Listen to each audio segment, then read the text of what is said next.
እረፍት የምታደርጉበት የመጨረሻው ሳምንት ነው። እንደተለመደው ከነገ ጀምሮ በፊታችን ባለው ሳምንት የሚኖሩን ትላልቅ ፋይናንሻል ኢቨንቶች እነግራችኋለሁ። እናንተም እንደተለመደው ፎሎ ያደረጋችሁ ተከታተሉኝ። ከዲሴምበር 22 ጀምሮ እንግዲህ ባለፈው ሳምንት እንዳያችሁ ቮሊዩሙ ከ70% በላይ ቀንሷል። ይሄ ሳምንትም ተመሳሳይ ነው የሚሆነው እስከ ጃንዋሪ 5-6 ድረስ ማለት ነው። እንደምታዩ ሰኞ ምንም አይነት ሜጀር የሆኑ ኒውሶች የለንም። ወደ ኤርኒንጎች ዜና ስመጣ ከባለፈው ሳምንት ጋር ተመሳሳይ ነው። ሳምንቱ ሙሉ ምንም አይነት ነገር አይኖረንም። ማክሰኞ እንደምታዩ አንድ ሬድ ፎልደር አለን። እሱም ኤፍኦኤምሲ ሚቲንግ ነው። ነገር ግን ምንም አይነት ሜጀር ነገር አናውንስ አያደርጉም። ዶንት ወሪ።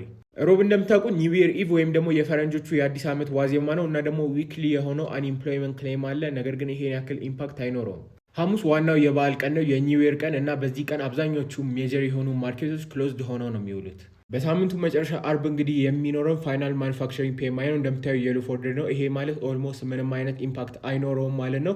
እና ደግሞ ፒኤምአይ ትሬድ የምታደርጉ ሰዎች ፋይናል አይኤስኤም እና ፍላሽ ፒኤምአይ ዲፍረንሱ ምን እንደሆነ ኮሜንት ላይ አድርጉልኝ። ማታውቁ ከሆነ ደግሞ እንዳስረዳችሁም ንገሩኝ። ለማንኛውም ስለ ክሪፕቶ ከረንሲ እንደዚህ በዲቴል ተምራችሁ እንደዚህ አይነት ስራዎች ላይ መግባት ለምፈልጉ አንድ ኮርስ አዘጋጅተንላችኋል። እሱን ለመመዝገብና ሞር ኢንፎርሜሽኖችን ለማየት እዚህ ጋር ሜንሽን ያደርኩላችሁ ቪዲዮ ገብታችሁ እዩት።